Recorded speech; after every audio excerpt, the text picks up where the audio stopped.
What's up, nerds? What's up, nerds? Goz Master here with another Magic the Gathering puzzle quest, the Raw Dog style. Today's quest, Vraska, Betrayal Sting. The new Planeswalker available for $29.99 American USD dollars. I'm going to do my full review here of her, give you my thoughts. Is she worth it? The IRL cash? Is she chaseable? Is she powerful? Should you avoid her? Why do mono walkers suck? I don't know. Let's go through it. So in the bundle, $29.99, you get some black packs, some regular packs, gold, and you know the drill. You get all the things that come along with it. And as a result, I'm not going to bore you with the details of that. So we're going to jump right into the walker and start spotlighting her. 123 life, great. She's got a passive ability, which again, hey, WEBCORE would be really great. While I'm in this state, I can actually see what that is without having to go to the other place, without having to actually go to the Planeswalker board, but we have to go do that. Annoying. Glistening Death. When a creature dies, this card gains a Phyrexian emblem. When a Phyrexian creature enters the battlefield under your control, that creature gets +X/+X and gains Death Touch and First Strike until the beginning of your next turn. X is the number of creatures with a Phyrexian Eyes emblem in all graveyards. That's a very specific thing. My initial take on that is that seems too convoluted to get the bonuses, but we shall see.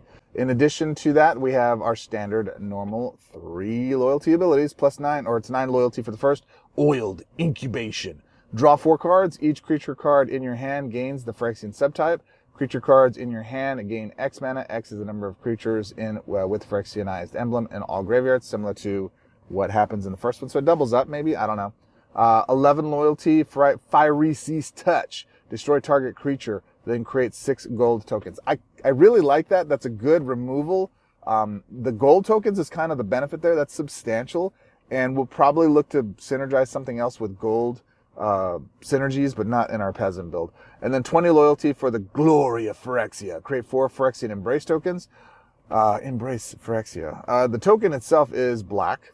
Go figure. Support card, Phyrexian 4 shield token. When the support enters the board, opposing creatures gain M&M death. At the beginning of your turn, exile the first creature with the Phyrexianized emblem from your opponent's graveyard. If you do, create a copy of that creature under your control. So that's dope, but it counteracts to the other thing where we want stuff in the yard. Okay, -1, whatever. I'd rather have the creature on the board. That copy gains the Phyrexian subtype, then reinforce it X times. X is the number of creatures with a Phyrexianized emblem in all graveyards. So again, minus to that when we take that out of the board. But that third sounds pretty awesome. Oh, this is an every turn thing. Ooh. So we got to get stuff into the yard. That's got to be actually the play that we go after. All right, mana bonuses. White is nada. Blue and just blue is -1. And then +8 to black. That's dope. Is that the most? No, 9 is under Koth, but you never play that. Boo! Don't play that. Koth sucks! And then you get the pluses here for green and red, which is kind of cool. So that's a total of 9. Everything is on average 9, but I never look at the negative stuff. I always look at the positive stuff because I'm a half glass kind of guy. Full. I'm a glass half full kind of guy, so I always look at the positives on that. I never focus on the negatives, right? Let's get into our Peasant builds. All right, so before we get into the Pauper or Peasant build, actually in this case, I wanted to kind of spotlight how I actually evaluate new decks for new walkers, especially for mono walkers. Whenever you're dealing with a new mono walker, you're really talking about the state of that color, that mono walker's color. So in other words, we're dealing with black. So we're looking at all of the Peasant level cards, rare, common, and uncommon, and we're trying to evaluate what are the strongest cards. Now, before I even do that, one thing I want to talk about that's in the meta right now is it was, a few sets ago, probably like with Streets New Capenna and back, or a couple sets even from there, the whole Phyrexian sequence.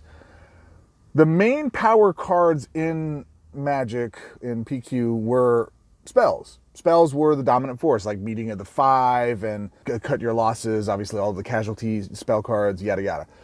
Those cards were kind of the crux of what you built around. You took those power cards, put them in first, then you figured out what was around there. Or if you had a key functioning card, like it was a support or a creature that was like, oh, that's dominant. Like Bladecoil Serpent, that's a build around card. You build around that. Since WEBCORE has taken over, one of the things that I've really noticed is that the most powerful cards in the game, Galta aside, because Galta all the things, supports now are actually the crux of where we start. So why I'm saying this to you is what I do now when I'm building a new deck, when I'm testing a new walker, is I go to the supports first and I say, all right, if I'm building a Peasant build, I start at the most expensive, what are the best cards in the set that are available, and then I start working my way back and just throw everything in there that can be in there. So for me, Leyline of the Guild pack, Sunken Citadel. Now, I just put Sunken Citadel in everything I use. I love this card. It's just very, very powerful. So the other thing that I want to talk about in the meta is cards have to do multiple things. We just did a podcast with me, Main Loop, Paladin Robin, and it was hosted by Nerd Thuggery. That was so much fun. As soon as that drops, I will let you guys know if it's not already. I'll make sure there's a link in the description as soon as it's out. But one of the things that I talked about on there that I think is important, everybody needs to note right now, is when you're building decks, you got 10 cards that you can take all these really awesome cards. We have so many great OP cards in the meta right now. Really, really good cards don't make the cut in decks, or they shouldn't at least, if you have them. And the reason I say that is because you got 10 deck slots. Every card has to do multiple things. So I want you to note that every card that makes my initial pass of, auto include, and then I kind of trim the fat. That's my process. All of them do more than one thing. So case in point, Veiliana of the Guild Pack, the overflow, just drawing the card allows me to destroy my opponent's gems. That is stupid powerful. And I don't hear people talking enough about this card. This card is absolutely a must-have chase bonkers card. Because yes, it does take a deck slot, but you don't have to do anything other than just draw a card with more than 4 or 5 cards in hand, right? So overflow, so you're clear, is when the card enters your hand. If you have 5 or more cards in your hand, including, so this is the 5th card. So if you already have 4 cards and you draw this card, then you get to impact the board. Furthermore, if you have a Planeswalker that lets you go choose a card from your hand, right? Like Karn, for example, Scion of Urza. Not only is this a 5-color card to go improve his mana gains, but by drawing or fetching that card, it enters your hand. Not draw, right? When it enters your hand, you get to impact the board. This card is absolutely bonkers. Just from that alone, I would play it. Ha ha! But however, that's just the first thing it does. The second thing it does is at the beginning of your turn, convert 6 gems to your Planeswalker's colors. Now I know you're going to say, but Karn doesn't have any colors, Mr. Master. Yes, I understand that. I still play it because of the second benefit is I draw it. It improves my mana gains by all of my mana's color schemes by 3, or 2 actually. But in addition to that, it does the overflow, so I don't even need to cast it. And then I can put it in exile, and there's other cards that have synergy in exile. Once that's done, it's just such a utility card that all of my builds pretty much have. The other one is Sunken Citadel. Obviously, the second 2 things it does is when it enters the board, it converts 7 gems to your to the most prominent color, which is great because it doesn't matter what your mana gains are, your loyalty or your mana bonuses are. It's going to convert the board. And at the beginning of your turn, increase all of your positive mana bonuses by 2 until the end of turn. Such a stinking good card.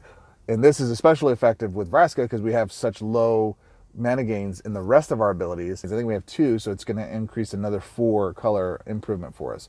Now, a Mask of Griselbrand, what this does, it gives you flying and lifelink to your first creature, but in addition to that, it also, if that creature dies, you can take damage, draw cards, and gain mana. It's a beefy, beefy card. Flying and lifelink are 2 very important things. Cryptics. I haven't played with Cryptics yet. Not really. But when you collect evidence, investigate. We're not going to be doing that because we're not doing really any evidence collecting. But at the beginning of your turn, convert 5 gems to one of the colors of your greatest mana bonuses. When the support is destroyed or loses a reinforcement, draw a card. So this does 2 things, but we're not doing the other thing. So this might actually get cut from this build because we already have 2 color converters in here. Tyvar Jubilant Brawler. Very important card. Number 1, it gives all of our creatures haste, including tokens, but also the +1 ability, target creature gains random evergreen ability from Reach, Berserk, and Death Touch. And it even does a 3rd thing where I can actually throw stuff in the yard and bring things back from the yard if I have something minor in there. Works really well with adversary cards. This is just a natural auto-include. If you have Healer of the Pride somehow working in a black or green build, this is a great way to pull that back. Or if you have Rocco, remember Rocco? Hey, Rocco! He can pull from the yard that way, and if you have stored mana on the board, then it winds up allowing you to go fetch your thing. It's a really powerful card. It's very good. I prefer it over the other haste enablers in the game. Breach the Multiverse. This is just a dope card. Very expensive, but destroy the top 10 cards of each player's library. So it feeds the yard. That's the one thing that does. You get to pick one of the first 4 vanguards or creatures from your graveyard and then put it in the board under your control. And you get to take one from your opponent and put it on the board if you want to. So that's 3 things that this thing does. And then the final thing it does is gives everything Phyrexian subtype, which is critical to this specific Planeswalker, so that works really well. Molten Collapse, this is a shout out to my main man Maynard, main loop. 9 mana for this spell card, destroy the opposing card with the greatest mana value, so it's non-targeted removal. This effect can affect Vanguard supports. Then, if you descended this turn, destroy the opposing... We're not doing the descent, this is just a good removal spell. But is it as good as Void Wren, which can't have its mana drained or raised, destroy an opposing Vanguard support first. If you can't destroy target opposing creature, if you can't destroy an opposing support. I believe they fixed this now, so this has 3 things that it runs through to get done. The only downside is it's targeted. Now we're getting into creatures. So first and foremost, those are the spells, right? That you just got to have some removal. We went through the supports. This is an auto-include for Reach of Multiverse. Some removal you got to have is for Vanguards and supports as well. Archpriest Shadows. So this is, again, another card that Main turned me on to. You really should subscribe to his channel if you aren't already. That guy puts out fire builds all the time. When this creature enters the battlefield, target creature gets +1/+1, yada yada, whatever. When a creature you control with Death Touch deals combat damage to your opponent's Planeswalker, pick one of the first 4 non-spell cards from your graveyard, move that spell card, or move that card into play into your control. So not only does it give other creatures, this is a creature in and of itself. It's got Death Touch. It's a solid body at 4/4. But the big thing is it's got Death Touch, so it's self-fulfilling, self-actualizing, right? What is that light? Can I do this? I can do that. So one of the neat things about it is its abilities allow it to be enabling its own power stuff, right? So we can go out and just go do the thing that it can do by itself. It doesn't need anybody else. But if you add another creature that has Death Touch, then that allows you to do that 2 times per turn, and that doubles up the power. Oh, look at here. We got Glissa Sunslayer. This card's dope. This is a card you should chase, in fact, for the Colors of Magic event, now that they've added that back in. That's great. So the reason is it costs 11 exactly, legendary, first strike, and Death Touch. That is such a good thing that if I don't care how big their creature is, if they don't have first strike, I get to ping them with my Death Touch, and they die before they deal their combat damage back to me. 3/3 black-green. When this creature deals combat damage to your opponent's Planeswalker, destroy an opposing enchantment card at random.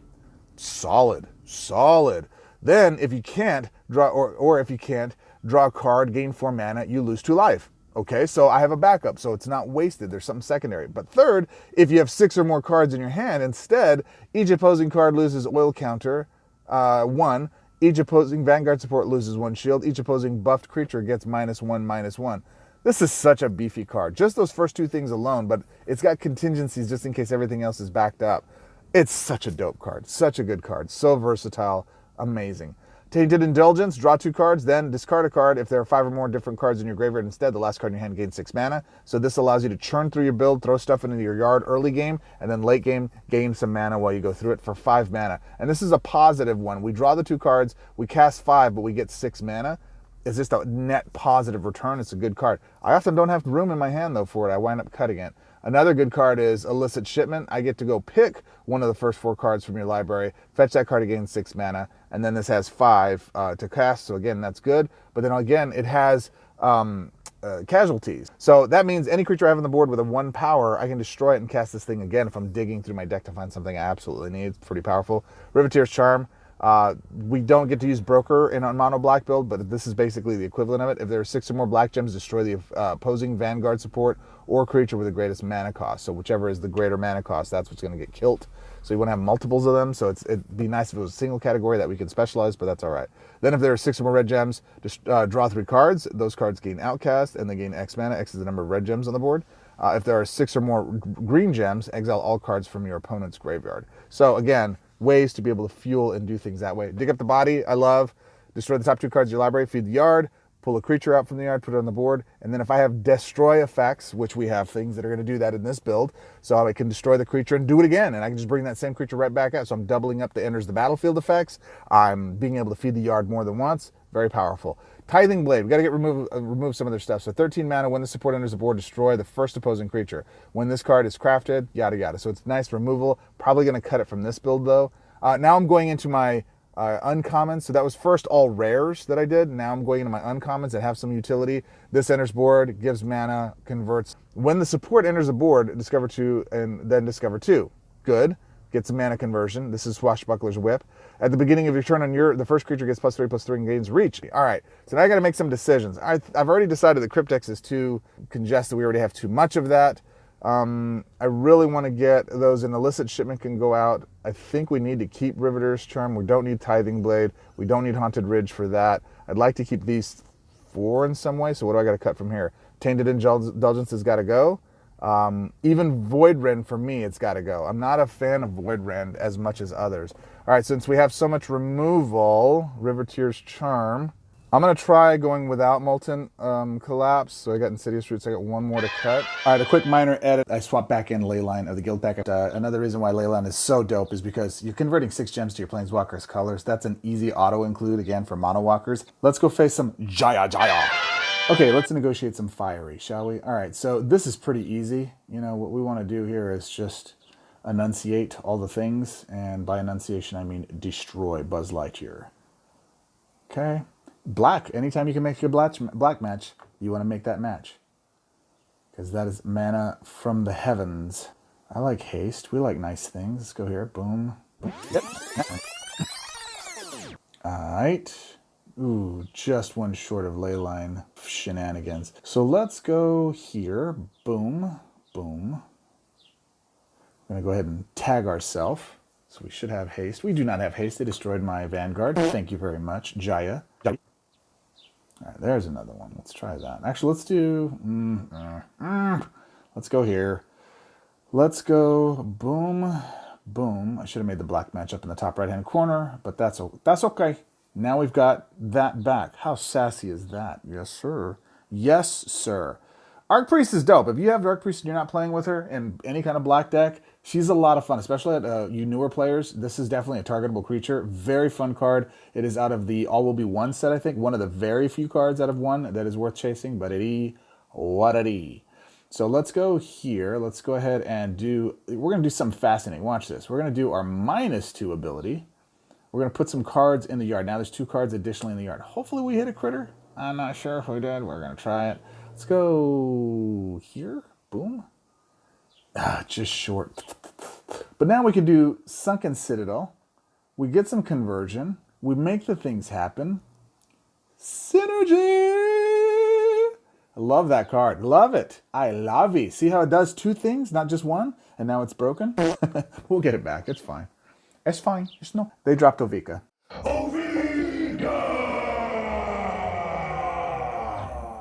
We're going to have to do something about it. Should we use some of our abilities? Yeah, I'm just using the deck to spotlight how good it is, right? So I think we want to get Ovika off the board now. So let's go ahead and destroy target creature just in case they have some kind of loopiness, because it is Jaya and red can go off. And we just want to be a little safe here. So let's do that. A little safe. Yeah, all right, I guess we'll go here. Okay. We're going to go ahead and kill our own buddy, because we're going to get... we're trying to get Glycerine. We'll go ahead and give her Death Touch, because she already has it, but we'll give her the +1/+1 as the more thing. And we don't have the hasties. My goodness. Okay, fine. Forget it. Next turn. We're trying to dig for a Glyssa, because she's basically our wall of death against anything that they'll have. And I want to set it up that way for you. It's beautiful. It's a beautiful thing. We're going to toss that because we don't need to cast that. We're going to... Ooh, yeah. Oh, yeah. We want to destroy that. Get that out of here. Take that out of here. Okay, we'll take a Tyvar again. What do we want from them? Oh, so many things that we like. So many things. Do we do Ren and 6? Yeah, we do Ren and 6. I don't even know what we're talking about right here. You do Ren and 6. You go get all your mana conversion. All right, so now I can do... What do I want? Do I want some life gain, or do I want some... Oh, no, I want some conversion. Let's get that puppy on the board. Yas Queen, and that way we can flood the board with some black tokens, or black gems, rather. And we can start to do the thing. You know what I say? Do you know what I say? Okay, we need to get Gliss out. I don't like taking all this face. Look at that beautiful conversion. There she is. Hi, sweetheart. How are you? It's good to see you. It's good to see you. We have a 5 swap? No. Let's go ahead and do this because we like board explosions that fill our hand. Oh, what a pretty card. What color is that card? Is it green? I think it's black and green, right? I should add that to this deck. It's kind of a no-brainer, yeah? No, it's red and green. Look at that. I like nice stuff. I cannot lie. You other players can't deny. When a card out of color plays in your face. Oh, so great. All right, we got to kill Koth, keep him low. What else we got here? We're going to play... now we're going to do Breacher first. Okay, yeah, let's go. Boom.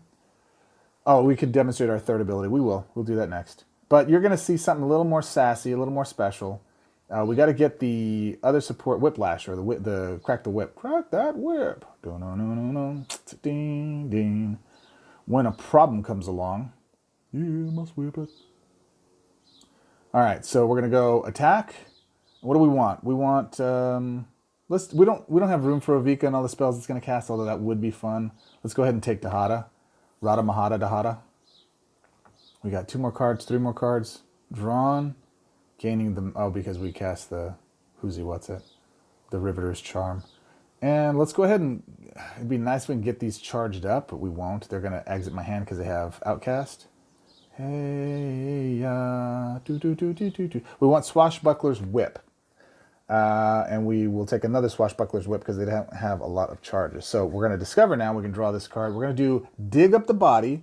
You can see why here in a second. It's important. It's important, my friend. Back to shape. Shape it up. It's not too late to whip it. Whip it good. All right, let's see here. So now you're going to see the whip gives my dude reach. The challenge is he's just going to die. Well, if he's going to die anyways, let's do this. 5 swap. Can we cast it? We cannot. All right, so let's go Vanguard. What do we do here? Pick one of the first 2. -2. That's just till end of turn. Let's plus. Okay, let's grab a couple cards. I don't mind this and this. Let's do that. Boom, boom. What do we got here? Oh, we like free things. We love free things. Let's put these up here. This is more priority. And then this. Okay. So we're going to go ahead and nuke that board. Wow, I took a lot of damage there, homie. Woo, that's a lot of pains. All right, we can do a 5 match here again. Spook. All right. Our first creature has a lot of lifelink, but it's not good enough. It's not good enough. So let's go ahead and bring another Glissa out first. Then we're going to casualty our Archpriest. Cast it again. We're not going to do the gaining of the life and the stuff from that because then we won't have room for the duplicate of the casualty. It's one side effect that's problematic for this. Now, pick one of the Vanguard creatures from your yard. I will go ahead and choose, let's choose Archpriest. We'll give it to herself, make her beefy beefy. Ooh, what do we want? I'll take a Nico Bolas. Let's take all the things, yeah? Destroys theirs. Another Riveter's Charm. We should have some more mana conversion that hits the board. This is a Peasant build, mind you. This is Peasant. All rares and lower. Yeah, let's dig up the bodies, man. Let's go for it. Let's do another Riveter's Charm. Let's keep their board yeet. Yeet. Let's go... Boo, boo, boo. Let's go Glissa. Glissa. All right, we got another turn. That's all one turn. All right, let's just take 6 mana from them. Let's use our ultimate ability. So, yeah, we're going to do that, and then it's going to put those on the board. They're going to have imminent death, but they're a token, so they're not going to hit the board and infect anything. That is such a pretty card. I like the way that's designed. Let's go ahead and... now, here's another advantage of Tyvar. You hit Glissa with it, and you give it Menace, or not Menace rather, but Berserk, so that with its first strike, you're going to see what it do. Let's do what we came here to do. Destroy that back creature. Come on, give me a creature. Leave me something to kill. Come on, hit me. I want you to hit me. That has Outcast. Hey, there it is. So now she's attacking. Now Glissa doesn't have Trample, so it doesn't go and hit the opponent. But whatever, dude. You're killing it with first strike Death Touch. Yas, queen. What do we want here? Let's go ahead and do Sunken Citadel. That way we get more conversion. Keep our hand full up. This, my friend, is called Dominance. It is called Dominance. And I took a lot of damage in this one. I normally don't take this much damage in the early playtesting with this deck. Maybe this needs some refining. This is kind of a first sketch deck. But it's pretty powerful for a first sketch deck, yeah? Pretty sassy. Now it has reach. right? Now our first creature has reach, first strike, and death touch, and that's why we want that creature in our first position. Yeah? Synergy, my friends. It is all synergy. Let's go get some more. What do we want? We'll do a, I don't know, just whatever. Just pick whatever. It doesn't matter. We're going to win this turn anyways, I think. No, maybe next turn. Let's go ahead and put some more stuff in the yard so we can feed our pullback from the yard, our yoinking from the yard, as the hunter would say. If you guys aren't subscribed to the hunter, yoink a subscription for my man.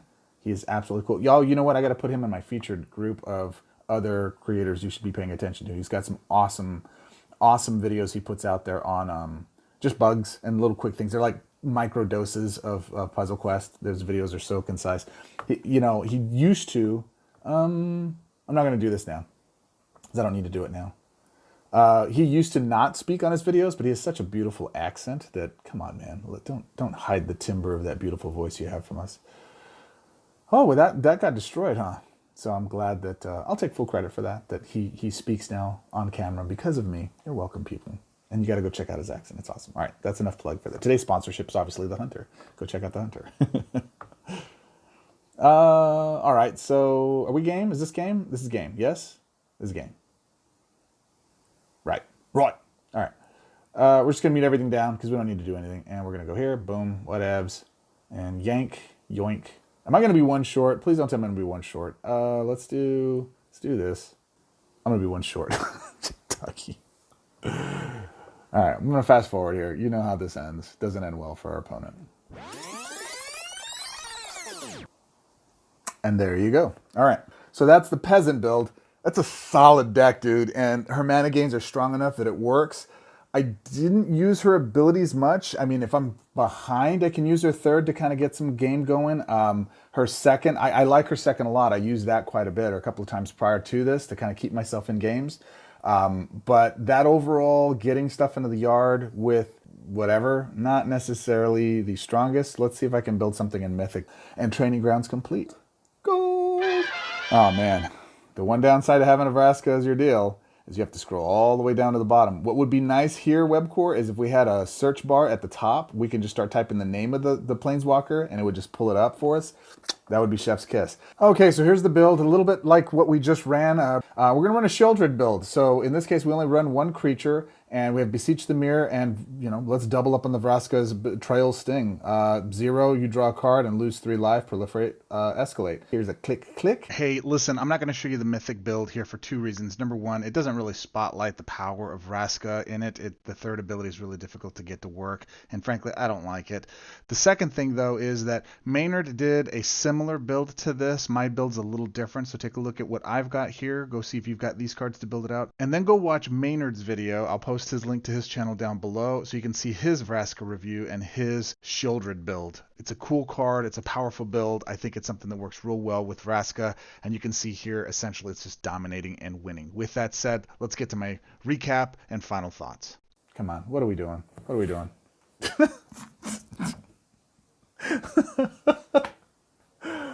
So I didn't demonstrate anything Vraska did in that one. I just took I yoinked all their stuff and just beat them in the face with it. So that was definitely a deck build win. This gives me a nice side moment to talk about something. Every walker is an S-tier walker right now, including the worst walkers like Fibblethip. And I'm getting a lot of pushback from folks that are saying, this walker's good, that walker's good. If you just have this card and you just do this thing and you have this build, yeah, that's not the walker. That's the build itself. Our standard meta right now is so massive. We have so many strong cards that good cards aren't good enough to make it the top 10 in a deck. I talked about this a bit ago, but what really is important to note, especially in something like this, we have all of those things in our builds that we can just go destroy with, so every walker is good. So it's really tough to assess and give people guidance on what is good or a bad walker with this size of a meta. It's indicative. Let's get to my final. Okay, Vraska, Betrayals, Sting. What do I think of her? I actually really like her. But again, we have to really assess, is she great because she's great, or is she great because of what cards are available to her, and every Planeswalker is great right now? I like her +8 mana gains. I think that's really solid. It puts her on par, actually much better than like a Koth, for example. Koth sucks. The Koth 1, where it gives you +9, and then the rest of the abilities stink. However, the challenge here is that these abilities, her second is good. If you're in a pinch, you need to destroy something, getting those gold tokens on top of destroying a creature, it's solid. For 11 loyalty, it's not bad. You can't beat that. That's fairly good. For 9 loyalty, to be able to draw 4 cards is pretty solid, especially if you have some synergy that draws cards in the deck build that you build. And the Phyrexians embrace it. You gotta have, so the challenge is you gotta have creatures in their yard, and you just don't build up and use it. You're not gonna use it very often. Maybe if you're trying to come from behind and they've just overwhelmed you, maybe, but other than that, it doesn't work. You got to have Sunken Citadel to make sure you're getting more mana gains than just black, because at the end of the day, you do need black conversion. This is one of the few walkers I would tell you, especially with this big of a boost into their main color scheme, you got to have some conversion in there. So I don't like lands typically. Now, with Leyline and, of course, Sunken Citadel, that's not the case. You can actually run those out, and they do very, very well. So if you enjoy that style of play and you have those cards available to you, Vraska is a natural carrier container for those things. Like, she's a Jace container. She's an excellent container for that type of build, and that +8 matters. And then if you have Sunken Citadel on board, it's +10 black mana bonus, and then +3 to the others. It makes her a functional card to play with from the mana gain perspective, but you gotta have Sunken Citadel on board or some way of getting it out there. So I demonstrated Shieldred's ability to put all the supports back on the board, which again, tank everything into the yard and make it happen. All right, so do I like her? I actually do. I really like her a lot. She's definitely one of the top tier mono black walkers. Veiliana is probably up there more. Her first Oiled in Incubation, draw 4 cards. That's probably better than I give it credit for. It's just we never got to use it or needed to use it because of how much draw we had built into the deck. Phyrexia's Touch is absolutely a good removal, plus the gold it gives you, the extra mana gains on top of that. It's very well done. And then for the Glory of Phyrexia, the 4 Phyrexian Embrace tokens, yeah, I don't, like, that's the weakest part of this walker. At 20 loyalty to pull off, it's fine. Great life total, and there you have it, my friends. What's the rank that I give her? I actually give her an A, a solid A rating. I think she's a really good Planeswalker for a mono-color walker. That has more to do with the cards in the meta, in the way that she enables them, which isn't that what all Planeswalkers do? But I think if we were in a much thinner meta, like a 2-year, starting over meta, she would probably be a walker I wouldn't lean on. And out of the mono black walkers that are out there, I like her a lot better than most of the other ones that we've seen. So there you go. Is she better than Veiliana? Probably not, for all you Veiliana must-haves. But I like it better because of the +8 mana gain, and I think she does some goodness. So if you've got the $29.99 American USD dollars, yeah, I think it's a solid investment. I think you're going to have a lot of fun. You got to have the cards you need to do it. But if you do, and if you're one of the whales out there that have all the cards like I do, and this walker's worth getting, you should pick her up. If you're watching this and you're looking at it, is she worth the gold? She absolutely is. 300, 400, whatever it is, 300 gold, I think it is for monocolor walkers. Easy, no brainer. She's gonna be a lot of fun, and she'll be something that you'll play with often in your black sets. If you like my type of play styles, this is definitely one that's gonna work for you there. So with that said, my friends, I appreciate you. I know you could be anywhere in the world. You should spend this time with me here. It is appreciated. Get into the Discord. We have the best Discord server on the planet, bar none, along with all the others that are dedicated to Magic the Puzzle Quest. It's a non-recruiting, non-competitive space. We just have all of the best players in the world in the Discord. It's an incredible community. All of the other content creators are in there. They're all offering advice and videos, and we have a section where you can see what the latest new videos are. And as always, any questions you have, new advices, and if you're a new player and you're not in a Discord server, let me save you months of frustration with the game. This game is amazing, and it's mostly amazing because if you're surrounded by the community and taking that feedback and guidance, we will walk you through it very Mickey Mouse as you need to, so that you can get results, win, have more fun, and show you the best ways to play this game. So if you're a newer player, hit the link in the description, get into our Discord server. I don't want another social media site. Just get in there, dude. It's awesome. You'll love it. It's a great environment, and everybody's willing to help and offer guidance on anything you need. So with that said, my friend, I appreciate you. Until our next quest, swords up. Nerds on parade. Nerds on parade.